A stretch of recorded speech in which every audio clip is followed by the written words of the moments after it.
할렐루야, 성도 여러분 반갑습니다. 오늘은 역대상 22장 14절로 19절까지는 말씀을 통하여 선택받은 솔로몬이라는 제목으로 말씀을 전하도록 하겠습니다. 솔로몬은 다윗 왕의 아들로서 밧세바라는 여인 사이에서 태어난 그러한 아들로서 이스라엘의 세 번째 왕이 되게 되었고 이스라엘을 40여 년 동안 통치한 지혜의 왕이었습니다. 그가 왕이 된 이후에 기브온에서 일천번제를 드리게 되었을 때 하나님께서 솔로몬에게 나타나서 내가 너희를 위해서 무엇을 하여 줄꼬? 라고 묻게 됩니다. 그때 솔로몬은 나는 아이이기 때문에 이스라엘 백성들을 통치할 수 있도록 지혜를 달라라고 간구하게 됩니다. 그때 하나님은 지혜만 주신 것이 아니라 명예도 주시게 되었고 부도 주시게 되었고 존귀함도 주시게 되었습니다. 그래서 솔로몬 왕은 그야말로 풍성한 삶을 살았던 왕이었습니다. 뿐만 아니라 역사적으로 보게 되면 최초로 하나님이 거하시는 성전을 건축한 왕이었습니다. 솔로몬이 태어날 당시에 보게 되면 그가 선택받을 만한 아무런 이유가 없었습니다. 그런데 어떻게 하나님으로부터 선택받게 되었는지 우리가 오늘 저녁에 같이 이 말씀을 통해서 은혜 받기를 원합니다. 첫째는 하나님이 솔로몬을 사랑하시게 되었습니다. 사무엘하 12장 24절에 있는 말씀을 제가 읽어드리겠습니다.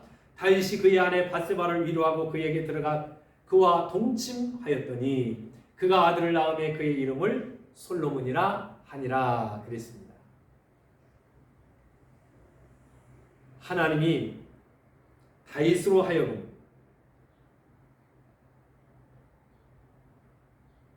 아내를 위로하도록 그렇게 그에게 들어가도록 하나님이 은혜를 허락하시게 되었습니다.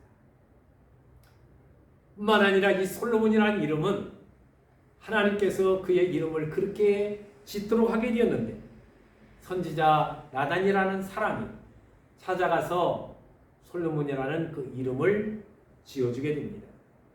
그 솔로몬이라는 이름은 여디디아라는 그런 뜻인데 이는 여호와께서 사랑하셨기 때문이라. 사무엘하 12장 34절 35절에 보면 그렇게 기록되어 있습니다. 태어날 때부터 사랑받았던 솔로몬은 평생 평안한 삶을 살아갔을 뿐만 아니라 이 사람은 하나님의 성전을 건축하는 위대한 업적을 남긴 사람이기도 하다 하는 것입니다. 여러분, 하나님이 우리를 얼마나 사랑하셔서 우리를 구원하신지 아십니까? 하나님은 우리를 사랑하신 것을 십자가를 통해서 확증하시게 되었습니다. 증명해 보이시게 되었다 하는 것입니다. 우리가 아직 죄인이었을 때 그리스도께서 우리를 위하여 죽으심으로 하나님께서 우리에게 대한 사랑을 확증하셨느니라. 로마서 5장 8절을 보면 그렇게 기록되어 있습니다. 하나밖에 없는 독생자 예수 그리스도를 이 세상에 보내셔서 이 십자가에서 못 박혀 죽게 하시게 되었습니다. 여러분, 하나님의 이 사랑과 가장 유사한 사랑을 하는 분이 누구냐? 이 지구상에 있는 어머니들입니다. 어머니는 한 생명이 잉태하게 되면 그 잉태한 자녀가 10달 동안 뱃속에 있다가 출산하게 되었을 때 물과 피와 말할 수 없는 산고의 그러한 고통을 통해서 한 생명이 태어나게 됩니다.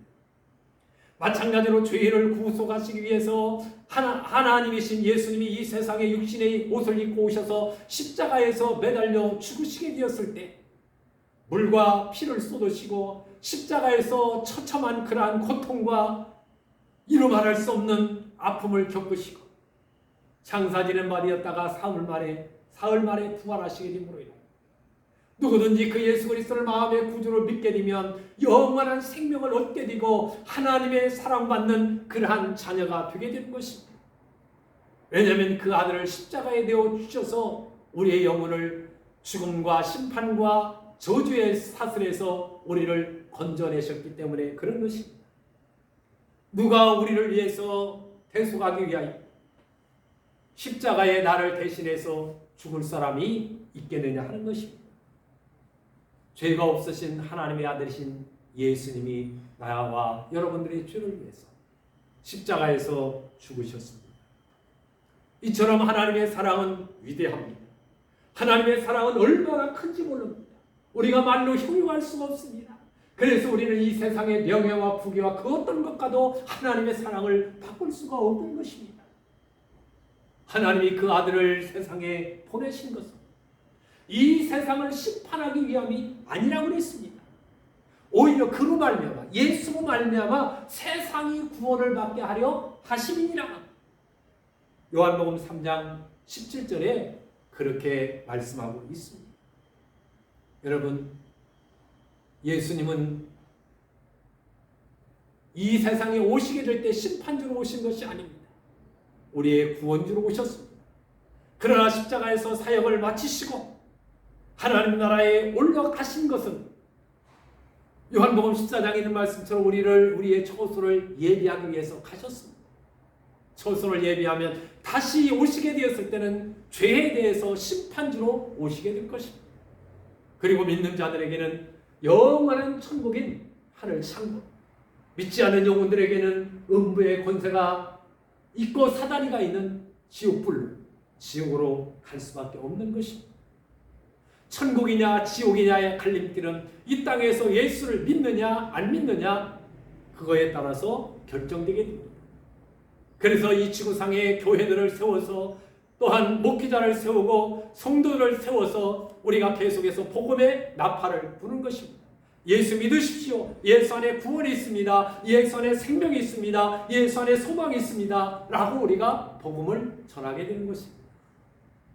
두 번째는 아버지 다윗이 성전을 위해서, 성전 건축을 위해서 많은 것들을 준비하셨습니다. 성경은 사람이 무엇을 심든지 심는 대로 거둔다고 그랬습니다.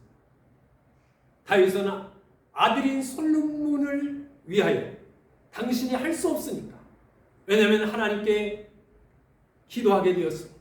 그리고 성전 지키를 원했습니다. 그런데 하나님이 맡게 됩니다. 너는 8절에 보게 되면 피를 많이 흘렸기 때문에 너는 지을 수 없다고 합니다. 그래서 성전 건축에 많은 그런 재료들을 자기가 준비하게 됩니다. 그리고 이 성전이라는 것은 하나님의 임재를 상징하는 것뿐만 아니라 이스라엘의 신앙에, 그들은 신앙 공동체잖아요. 신앙의 그러한 구심점, 중심적인 그러한 역할을 감당해야 된다는 것을 누구보다도 다윗은 잘 알고 있었다 하는 것입니다. 그래서 온갖 어려움과 역경 속에서도 그 많은 성전 건축의 재료들을 준비하게 되었던 것입니다. 여러분, 아버지 다윗이 그렇게 준비하고 심었기 때문에 그 아들 솔로몬이는 그것을 가지고 성전을 건축하게 됩니다. 기본 산당에서 그가 기도하게 되었을 때 하나님이 지혜도 주시고 부도 주고 명예도 주셨다고 그랬습니다. 그래서 그 지혜를 통해서 지혜로운 사람들을 뽑고 그래서 성전 건축에 동원해서 성전을 건축하여 하나님 앞에 봉헌하게 되었을 때 하늘에서 불이 떨어져 재물을 살르게 됩니다. 이것은 무엇을 의미합니까? 하나님의 성전에는 하나님이 임재한다는 것을 말하게 됩니다. 여러분, 예수님을 내 마음의 구주로 믿었기 때문에 내 안에 주님이 계시기 때문에 우리는 하나님이 거하는 작은 성전이 되게 되었던 것입니다. 또한 오늘날 교회는 예배당으로서 모든 예수 믿는 사람들이 한 곳에 모여서 하나님 앞에 예배합니다. 예배할 때 주의 영인 성령이 이곳에서 강하게 뜨겁게 역사해서 알게 하시고 깨닫게 하시고 생각나게 하시고 믿음으로 살아갈 수 있도록 우리들에게 은혜를 주시게 된다 하는 것입니다. 교회 여러분,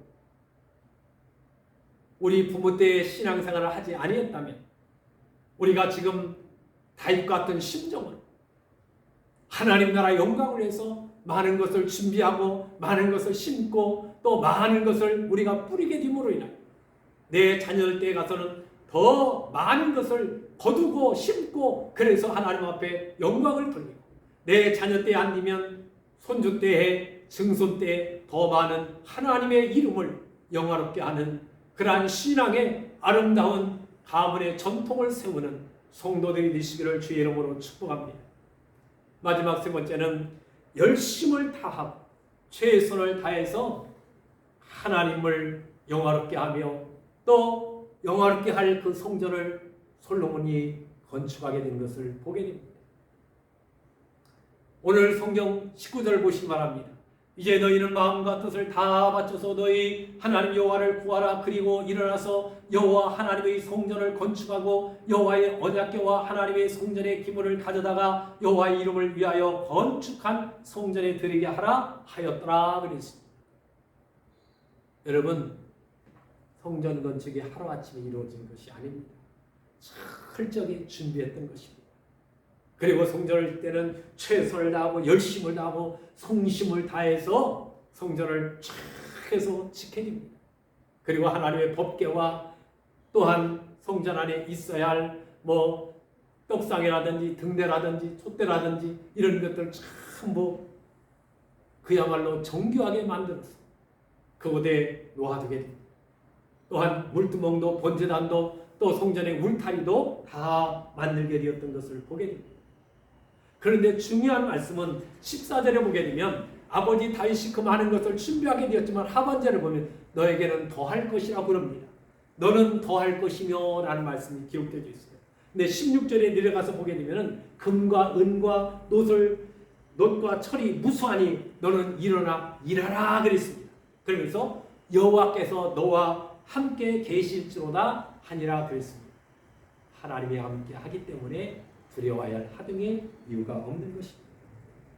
솔로몬이라는 사람은 아버지 다윗의 권면에 따라서 자신도 성전 건축을 위해서 많은 것을 예비하고 또 그 일이 시작되게 되었을 때 건축하는 올리압이라든지 부사레라든지 이런 사람들이 최선을 다하고 성실하게 성전 건축에 최선을 다하게 되었던 것을 보게 됩니다.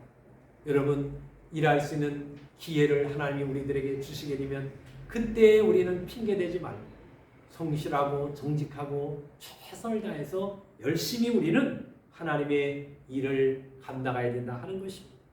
아무나 하나님이 사명을 주는 것이 아닙니다. 나에게 주신 그 사명을 위해서 우리는 최선을 다해야 된다 하는 것입니다. 여러분, 제가 여러분들에게 강조했는데요. 고린도서 15장 58절에 있는 말씀을 다시 한번 제가 읽어드릴게요. 그러므로 내 사랑하는 형제들아 그랬습니다. 견실하며 흔들리지 말며 항상 주의 일에 힘쓰는 자들이니라. 이는 너희 수고가 주 안에서 헛되지 않은 줄 알미니라 그랬습니다. 여러분, 사명자들은 흔들려서는 안 됩니다. 그리고 우리의 수고가 헛되지 않는다고 성경이 분명히 말씀하고 있습니다. 아브라함도 선택받았습니다. 다윗도 선택받았습니다. 솔로몬도 선택받았습니다. 다니엘도 선택받았습니다. 예수님의 제자들도 우리도 선택받은 그러한 자녀들입니다. 이 지구상에는 많은 사람이 있어요. 지금 약 한 74억에서 5억 정도 되는데 어떤 분은 76억으로 추정을 합니다만 이렇게 많은 사람 가운데 예수 믿는 사람들은 얼마큼인지 압니까? 3분의 1 정도, 약 22억에서 24억 정도로 추정을 하게 됩니다. 그 사람들이 하나님을 경외하고 있습니다. 그러니 우리는 특별히 선택받은, 사랑받은 하나님의 자녀들입니다.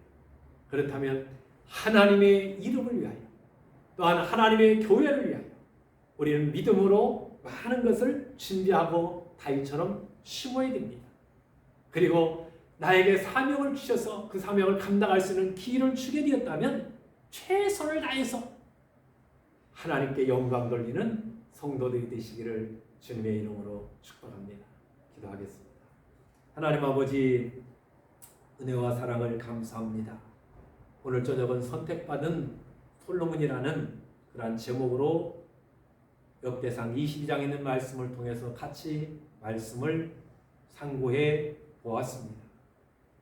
솔로몬이 하나님으로부터 선택받고 사랑받는 자가 된 것처럼 죄인들 가운데 우리를 예수 그리스도를 통하여 선택하시고 하나님의 자녀 삼아 주신 것을 인하여 진심으로 감사를 드립니다. 다윗이 많은 것을 준비한 것처럼 우리들도 믿음으로 많은 것을 준비하여 심을 수 있는 그러한 성도들 되게 해 주옵소서.